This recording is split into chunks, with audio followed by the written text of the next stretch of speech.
What a wild day in the MLB, but we got a 15-game slate. Let's talk some scene. What's going on, everyone? Welcome back in to another episode for Just a Bet Outside. I am your host, Steven. Happy Friday to everyone. It is about the weekend, thank goodness. But I wasn't kidding. I mean, what just happened in the MLB? Bryce Elder was solid against the Mets. Of course he was. Eduardo Rodriguez threw a 7-inning gem in Coors Field.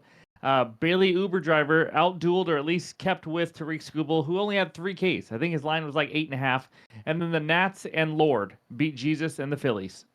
I don't even know. The Phillies are struggling, averaging under 2.5 runs per game now in the last 6 games. My Mariners are struggling to score. Scored a total of 7 runs in Baltimore in the last series. So it's just, you think you know something, and then, you know what? It's baseball. That's why we love the sport. But yesterday, 0-2 day, these small slates have been killing me. I only put 2 half-unit plays, so we will recover. But still, just frustrating. But either way, reminder, the website at justabetoutside.com is officially live. Come join us. It's free to join. Be a part of the community page. But if you want to use the premium betting tools, I'm telling you, this website's got so many things that can help you guys out. Again, we don't charge for picks, never have, never will. But use the coupon code JABOLAUNCH and you get 1 free month. You can get instant results with feedback, how you've been doing on bets that are, minus 110 to minus 119 on different player props, all that kind of stuff. Get tax prep help at the end of every year. Betting contest coming soon. Got a lot of fun and making a lot of adjustments to it every single day to improve the website. So be sure to come join that. That link is below. But let's get it rolling with a dad joke on a Friday. So here we go. Did you know that garbage men don't get any training at all? They just have to pick it up as they go along. Wow, that was rubbish. Anyways, in this video, we're going to recap yesterday, and then we're going to go over the good and bad hitter matchups. And then we're going to head out to the pen. We haven't done that in a while. We're going to talk bullpen ERAs in the last few weeks. And then we're going to go over the best pitcher strikeout matchups, the entire 15-game pitcher report, and of course, we'll end it with the best bets and the recap. So hit that like button if you haven't already. Leave a comment below to help this channel continue to grow. If you're new to the channel, come join this awesome community. Hit that subscribe button. We got NFL right around the corner, NBA only a couple months away, and of course, the MLB season is winding down. So let's get it rolling, and that means it's recap time. All right, there it is. 2 red X's. That's right. That small little 6-2 run turned into a 6-4 run because the Mets team total over 2.5 in the first 5. They are absolutely dead to me. I gave them one more chance. What they just did to Bryce Elder, you know what? After they had 1 run, I think it was in the bottom of the 5th, they weren't going to get it done. I wrote a message in Discord. I said, I know the Mets. They're going to score 2 in the 6th just to rub it in my face. Guess what they did? 2 in the 6th, and they got 3 runs. I was 1 inning off from that win. And then this one, just a bad read. I guess I should have thought Eduardo Rodriguez was going to throw an absolute gem. Here's the deal with this one. He had 50 pitches, maybe 49, 50 pitches through 3 innings. We were looking pretty decent. He took 27 total pitches to get through the next 3 innings. You can't make it up. I mean, Colorado did nothing, and he is an absolute superstar. So either way, overall record, there it is. We keep getting closer and closer to even, and then we lose a couple units, and then we go back and forth. So hopefully we can have a good Friday and a good weekend. But that's what I got for the recap. Now let's talk the hitter matchups. All right, here is page 1 of the hitter matchups. We got a lot of good ones. We start with Josh Bell. If you're still betting him, 13 for 43, 4 bombs off Zach Wheeler. Also has a lot of Ks in that many at-bats. But Trey Turner, 9 for 22 off the lefty Mackenzie Gore. How about Tatis? This is what a series here. Padres-Dodgers, with the Padres right there with them in the NL West. But Tatis is 7 for 20 with 4 Jimmy Jacks off of Clayton Kershaw. Reynolds, you see there, 8 for 17 versus Colin Ray. Then you got Diaz, Rutschman, 6 for 13 off Framber, which is pretty impressive. And then you keep going down the list. Francisco Lindor of that team that I hate, 5 for 12 against Castillo. Mountcastle, you see down there, 5 for 12 versus Framber Valdez as well. But over there on the right side, you see a lot of other, hitting around 500. Doyle, 6 for 12. Gonzalez, 5 for 11. So on and so on. Down to Seager, 3 for 9. And then we got Jock Peterson down there with a couple home runs, 5 for 8 against Chris Bassett. So that's what we got for page 1. Take a screenshot. We have barely anything on page 2. Trevor Story, 3 for 8 against Sandy Alcantara, and Randy Arozarena, 3 for 7 off of Sean Manaea. So that's what we got for the good hitter matchups. Now let's talk the bad hitter matchups. We got 11 of these for you, starting out with Starling Marte, 1 for 15, 5 Ks against Castillo, and then Frazier, Triolo, No huge names here. Jonah Heim, you see down there, 1 for 12 off Basset Hound. Bryce Terang, 1 for 11 off Nick Martinez. Pete Alonso, though, 1 for 11, 4 Ks off Castillo. And then James Wood, who's just had a rough second half of the year, 1 for 10, 6 Ks off Wheeler. And we end it with Michael Garcia. So that's what we got for all the hitter matchups. Now let's head out to the pen. All right, here are the top 7 and bottom 7 bullpen ERAs in the last 3 weeks. There's some surprising numbers here, but we're going to use ERA and then Sierra. Now, if you don't know what Sierra is, there it is on the bottom. Skill interactive earn run average. It eliminates factors the pitcher cannot control himself and then helps predict the ERA moving forward. So, Padres, no surprise there. This team is absolutely loaded in the bullpen. Of course, adding Mason Miller and everything, but a 2.1 ERA, 3.08 Sierra. Mariners right up there as well, 2.48 ERA. Guardians, that's why they've been winning a lot, that and their offense. But the A's, this is a shocker. 2.85 ERA in the last 3 weeks, this bullpen. 3.77 Sierra. Dodgers, 2.86. You know, it seems kind of crazy because they've given up some leads, but Red Sox, 3.18 ERA. But you do see they have a pretty high Sierra, 4.12. And then White Sox, who would have thought that? 3.21 ERA. Again, some of these numbers are kind of a good wake-up call as to who's throwing well, at least as a bullpen as a whole. Bottom 7 ERAs, Marlins have dropped down, but you see their Sierra 3.49, kind of gotten a little bit unlucky there. They've been, top 10, top 15 in the league for most of the season, so it is surprising to see them there right now. Yankees, not a shock, even though they've made all those trades, their bullpen just is not very good. But again, Sierra's a little lower. Twins 5.18, traded away their best arms, no shock there. Pirates, Nationals, you got the Rockies dead last, that's no surprise. But the Blue Jays, I mean, they've been struggling lately, guys, since their hot run. One of the reasons, it's their bullpen. 7.31 ERA. Again, a 4.04 Sierra, which is even lower than the Red Sox there at number 6. I do expect that to improve, but it's just been a struggle for them. So that's what we got for the bullpen report. Now let's talk some Ks. All right, we only got one good pitcher strikeout matchup for you today, and then we'll talk about a notable one after that. Sean Manaea, the lefty, versus the Mariners. Seattle, 5th highest K rate versus lefties last 3 weeks, 26.3%. Manaea, 30 Ks in 27 innings. So obviously we got a small sample size. He has 17 Ks in his last 19.2 innings, so it's dropped a little bit after a good first few starts. Lower K rate at home, 23% compared to 30.2 on the road. Again, small sample size though. Slightly higher K rate versus righties, 26.6 compared to 25% lefties. Not a big difference there. He's been going around 85 pitches every start, so he's got a pretty good pitch count as well. Again, not a lot of great pitching strikeout matchups today, but another notable matchup. Now, Mackenzie Gore, if you look at his K rate over the course of the season, it's high. It's great. Phillies have the 3rd highest K rate versus lefties in the last 3 weeks, 27.6%. Everything points to this being a great pitcher strikeout matchup. And again, I put it on here because maybe you guys think it is. I left it off for one reason. Gore's K rate has been just plummeting. 17.3% in July. 21.5% or so is average. I mean, we talked about this before. He has just not struck out anybody until last start. Then he had a 10K strikeout game. So I don't know where he is right now. Is he good? Is he bad? Is he missing bats? Again, I think it was against the Giants, so that was easy. But he had 10, before that 10 strikeout game last start, he had 10 total strikeouts in the previous 15.2. So again, just here to give you all the info. You make your judgment on where you think it, if it deserves a bet for the over, under, whatever it is. But that's what we got for the Ks. Now let's take a look at the pitcher report. All right, here are the first 8 matchups of the day. As you guys know, all the averages are on the bottom. We like to give you this every single day to help you out, save you time, etc., etc. But we start out with Braxton Ashcraft versus Colin Ray. Ashcraft should be good for around 3 innings. He's been okay, nothing special, 36.2 innings pitched. Colin Ray coming off a couple solid starts. In 10.2 innings, he gave up 8 hits and 3 earned runs with 10 strikeouts. That was at the Cardinals and versus the Orioles. No pitcher listed right now for the Brewers, going up against Nick Martinez of the Reds.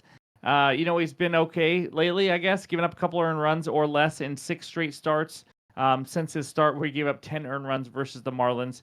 And then we got Zach Wheeler versus Mackenzie Gore. Very interesting one here because both of these guys are capable of absolutely dominating and capable of also struggling a little bit. Wheeler, I don't know what happened to him. It's just been a little bit rough the last month, giving up 15 earned runs and 30 hits in his last 28.2 innings. That's not usual for him. Still, 2.68 ERA, 2.48 expected ERA, high K rate. Mackenzie Gore, we just talked about. I mean, he was one of the worst starting pitchers in baseball for the last month. And then he goes and throws 6 shutout innings with 10 Ks against the Giants in his last start. So that was kind of random. But Jacob deGrom versus Chris Bassett Hound. DeGrom may be starting to wear down a little bit. Still looks solid, but giving up a huge 13 earned runs and 17 hits in his last 17 innings. So it's not been pretty. Bassett been hit and miss lately. Had 2 starts where he combined for 13.4 or 13.1 innings and just 4 hits allowed. And then he gave up 9 earned runs and 7 innings in the other 2 starts. So again, hit and miss. Luis Castillo versus Sean Manaea. Castillo giving up 2 or less earned runs in 4 of his last 5 starts. He's one of those guys who's a little better at home in Seattle, but still had a pretty good season. Doesn't strike out a lot. Only has 4, 4, and 5 strikeouts in the last 3 starts. And then the lefty Manaea, after 4 solid starts, now giving up 9 earned runs on 13 hits in his last 2 outings, covering 9.2 innings. That was at Milwaukee, which again, that's a tough matchup, and Cleveland, who's a hot offense as well. And then Waldrop versus Cantillo. Waldrop making his 3rd start of the season. Been decent so far. 7 hits, 2 earned runs allowed in his 11.2 innings. Again, small sample size. He's a youngster. And then Cantillo, struggling with his command lately. 12 walks in his last 20.1 innings, along with 9 earned runs given up. I still think Cantillo's actually a pretty decent pitcher, though. As you can see, a higher K rate as well. And then Sandy Alcantara versus Lucas Giolito. Sandy, after 2 solid starts, finally is now given up 16 hits and 11 earned runs with 5 walks in his last 2 starts. So just when you think he might be turning a corner again, he does that. And then Giolito, it's been a mixed bag last 5 starts. He's given up 4, 1, 1, 5, and 4 earned runs in those last 5 and not missing many bats at all. And then the last one on this first page, Brandon Young, the rookie, against Framber Valdez. We'll talk more about Brandon Young. His pitch count's around 75, 85. 75 to 85. He's struggling in his rookie season, though. Valdez, brutal last 2 starts, but again, with Framber, both have been on the road. Gave up 15 hits and 9 earned runs with 5 walks and just 4 Ks in 11.2 innings. It was bad. 1 earned run, though, in his last 25 innings at home. That's how good he's been at Houston. So that's what we got for the first 8 matchups. Now let's move over to page 2. And we got Uncle Charlie Morton of the Tigers. Really struggled. 4 of his last 5 starts, giving up 19 earned runs and 28 hits in the 22.1 innings. He did have 10 strikeouts last start, though. Again, random, because that's baseball, with 6 earned runs allowed. So missed a ton of bats and gave up a lot of runs. Urania for the Minnesota Twins. He is not good. Pitched 69 and 73 pitches in his first 2 starts with Minnesota. He looked okay. I mean, 3 earned runs, 8 hits, 5 walks, and 4 Ks. But this guy is not a good pitcher. He's proven it in his career lately. And then Aaron Savali versus Cameron. After a great stretch, Savali has not been the same. He got obliterated in his last start. 9 earned runs on 8 hits in 3.1 innings versus Cleveland. 6+ Ks in 4 straight, though. Noah Cameron, the lefties, alternated 0 and then 4 earned runs and 5 straight. That's right, 0, 4, 0, 4, 0. Coming off a 5.2 inning shutout at Minnesota. Luis Gil versus Palante. After struggling his first start, he settled in and looked a lot better in that second start. We'll talk about him later. And then Palante didn't make it out of the second inning last start, giving up 7 hits and 6 earned runs to the Cubbies. And then Brandon Pfaadt versus Tanner Gordon. Oh, baby, are we talking about that matchup later.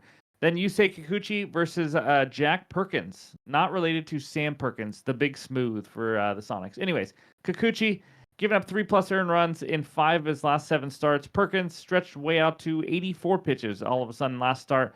He's given up 7 earned runs on 8 hits in his last 9 innings. And then I don't have a pitcher listed yet for the Padres, but we do have Clayton Kershaw. Again, big series here in the NL West. Kershaw been solid, giving up 2 or less earned runs in 4 of his last 5, but he's not missing bats. Obviously, we know that. 15.5% K rate, 4 or less Ks in 6 straight starts now. It's not going to be an easy matchup for him. And then we end it with Boyle. That's right, Boyle versus Roop. Boyle really struggling with his command lately. Walked 10 guys in his last 11.2 innings. He was stretched out to 88 pitches last start, and he does have some good swing and miss stuff, actually. And then Mr. Landon Bridge has fallen down. First start since July 22nd, but he was solid. He's been solid this year. He's actually, before that, he allowed 2 or less earned runs in 6 straight starts with a massively slumping Giants offense there. So that's what we got for the entire pitcher report and all the research help. And now it's time for the best bets.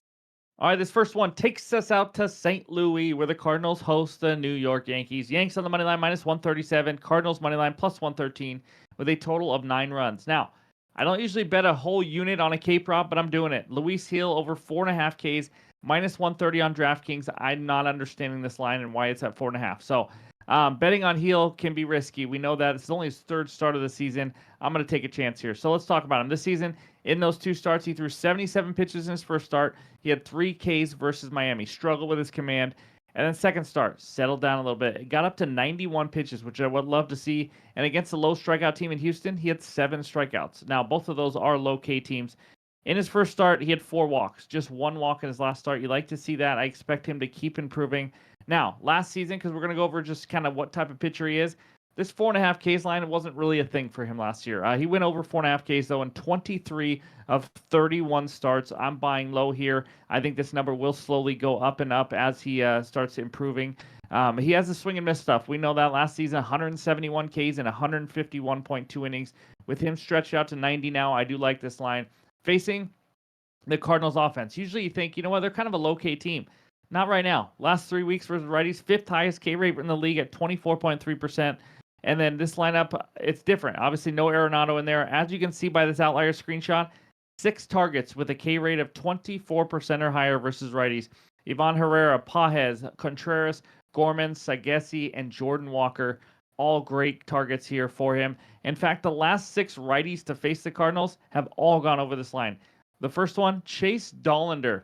Can't make that up. 5 Ks in 5 innings. Again, I just need a K an inning if we're going to go 5. 17.2% K rate Dollander has. Colin Ray, 6 Ks in 6 innings. Shohei, 8 Ks in 4 innings.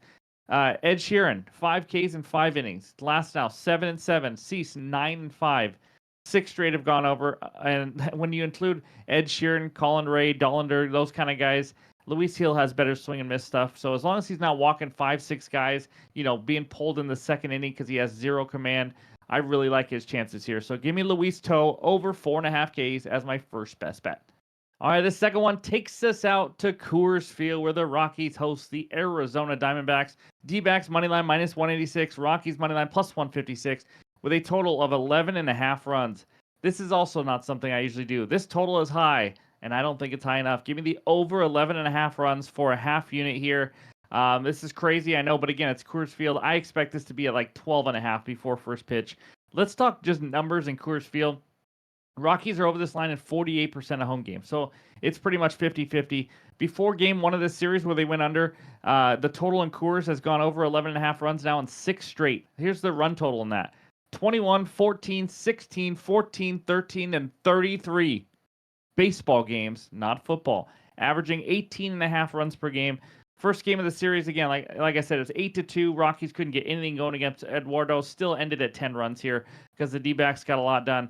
Now, let's talk this starting pitcher matchup. If I drool, it's because this is a juicy one for some runs. Now, Brandon Pfaadt versus Tanner Gordon. So these two starting pitchers just faced each other in their last start on the 10th.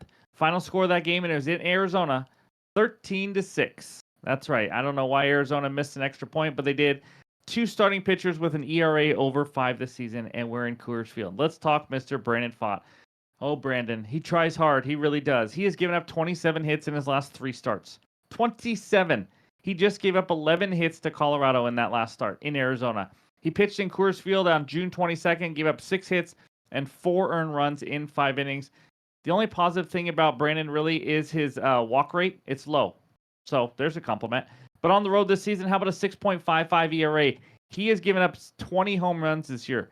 17 of those 20 have been on the road. I expect Colorado to score a minimum of 3 to 4 off him. And then we got Tanner Gordon. Do not get him confused with Tom Gordon from back in the day. This man is equally as bad as Brandon Pfaadt. He just gave up 10 earned... He's not equally. Sorry. He is worse than Brandon Pfaadt. He just gave up 10 earned runs and 12 hits versus Arizona. 10 earned runs. Yes, Pfaadt and Gordon in that game combined gave up 23 hits to the opponent. Not sure how it's possible, but in his last 10.1 innings, he has given up 31 hits and 23 earned runs. This is crazy. It's like the most insane stat I've ever said on this channel, probably. 3 hits per inning. That's right. I did the math for you. You're welcome. He doesn't miss bats at all, obviously. Bullpens, both are horrendous, as we know and as we've seen earlier. Offenses, we've seen Arizona, they have woken up. They've been scoring a ton of runs, even got to Evaldi to make me cry on my team total parlay. But Rockies, much better at home, obviously. Weather, 85 degrees in Coors Field. Wind blowing out to right field at 8 miles an hour as of right now. If this game ends 4-2, I may have to rethink my life, honestly. Give me the over 11.5 as my second best bet. All right, here it is. We end with an alternate team total parlay. That's right, minus 106 on DraftKings. I was going back and forth between a half and 1 unit. I need to see this go through. I'm going to go for a half unit here. Obviously, you guys do whatever you need to, but Guardians team total over 2.5, Astros team total over 2.5, and the Rangers team total over 1.5. So let's talk this Guardians team total over 2.5. This offense is smoking hot right now. I mean, they are hitting everyone. They have scored 3+ runs in an incredible 19 of their last 20 games, averaging just under 5 runs per game. They've scored 3 or more runs in 14 straight home games as well, averaging just under 6 runs per game in those last 14 home games. They just faced 2 stud righties in the last 2 games, scored 5 off Edward Cabrera, 4 off Yuri Perez. Now they face Hurston Waldrop. He's looked decent so far. Nothing special, though. He's a 23-year-old, just threw 11.2 innings this year, 18.2 innings overall in his career in the last 2 years. He's gave up 1 earned run in both starts versus Miami and at Cincy. He had 10 strikeouts and 11.2 innings, average K rate so far. Small sample size. So I do think this will be the toughest test with how Cleveland's swinging it. I don't expect him to go very deep. If the Guardians don't score 3 runs off him, then this tired, bad Braves bullpen is behind him. They just used Dylan Lee, Raisel Iglesias on back-to-back days. I don't think either of them will be available. I expect Cleveland to make it 20 of their last 21 games, scoring 3+ runs. Now, the next one. Astros team total over 2.5. Obviously, as a Mariner fan, I don't want the Astros to score ever, but we got to win some bets. So the first one was more of a ride of a hot offense with Cleveland. This one's more about fading a starting pitcher. Maybe why I'm going in the full or just a half unit here, but let's talk the Astros offense first. It hasn't been as hot as Cleveland, but they still scored 3+ runs in 8 of their last 10, 3+ runs in 7 of the last 10 versus a righty. And obviously having Jeremy Pena back, this lineup's getting healthier. Yordan Alvarez is not back yet. He is batting practice and all that. Taking some live BP and all that, but scoring 3 runs is not asking much against this rookie starting pitcher, Brandon Young. It has been a rough start for the youngster, 6.70 ERA, 1.74 WHIP. He shouldn't be pitching in the majors right now, probably. I know they're just going to kind of work him through this and all that because they're not playing for anything, but he has given up 3+ earned runs in 7 of his 10 starts this year, so just off him alone, teams have gotten to this 3 runs. He had a random good start against the Cubbies, but let's face it, the Cubbies right now suck, especially PCA. Oh my goodness. Anyways, he's given up 57 hits in 44.1 innings. He struggles against everyone. 319 average to lefties, 313 average to righties, 10 home runs allowed in 44.1 innings. And behind him is a tired, bad Orioles bullpen as well. I like the Astros to score 3+ runs. Now, the last one. More of a juice reducer. Doesn't mean it's guaranteed win because we've seen how that goes. But the Rangers team total over 2.5. This better not, Rangers team total over 1.5. Better not be a sweat. This offense has been much better on the road. Somehow, that stadium in Arlington just does not allow many runs. For the last 10 games on the road, 3+ runs in 9 of the last 10 road games, averaging 4.4 runs per game. Again, not as hot as Cleveland's offense, obviously, but last 10 games on the road versus righties, scored 3+ runs in 9 of their 10. Again, if this team struggles a little bit, I just need 2. They end with 2. That's a bad day for them, but you know what? We still cash. So 3+ runs in 9 of the last 10 on the road versus righties, averaging 5.4 runs per game. Facing Chris Bassett-Hound, a guy who has let me down many times. He either sucks when I need him to be good or is really good when I need him to suck. But hopefully he comes through for us. He's given up a lot of hits. He is better at home. I'm going to say that right now. He's been better at home. He just threw a gem at home against the Royals. Yippee. Congratulations. 3+ earned runs in the other 3 most recent starts, though. He struggles a bit versus lefties. 291 average, 490 slugging. 13 of his 20 home runs have been against lefties. 411 xFIP versus lefties. Not saying he's horrendous, but it's just been worse numbers and a higher walk rate as well. This Jays bullpen, you just saw it earlier, they have been bad lately. Will it stay like this forever? Probably not, but as you saw in that bullpen report, it just has not been pretty. Rangers are the road team, guaranteed 9 ABs. I just need 2 stinking runs. Give me a bloop and a blast. So, Guardians team total over 2.5, Astros over 2.5, Rangers over 1.5. That is my third and final best bet. Of course, any added plays will be in the pinned comments below on X, on Discord, on our website, so be sure to check it out. But thank you guys for listening. As always, before we get out of here, let's check out the recap. All right, there it is. My 3 best bets so far. Luis Gil over 4.5 Ks at -130 on DK. That is a 1-unit play. And then I got a little scared and did 2 half-unit plays. But I do like these plays as well. Over 11.5 runs, Arizona, Colorado, half-unit play. And then all team total parlay, Guardians over 2.5, Astros over 2.5, Rangers over 1.5. Got that at -106. So that's what I got. Again, as you guys know, no weekend videos. Got to balance that family work time, but I will still be posting bets It'll be on the Post tab of YouTube page, also on our website. That's why it's important to go join. That's where I post it first, and then also on Discord and X and all that. So that's what we got. Thank you guys for the support all week and all season long, really. Hope you guys have a great Friday, a great weekend, and we'll talk to you soon.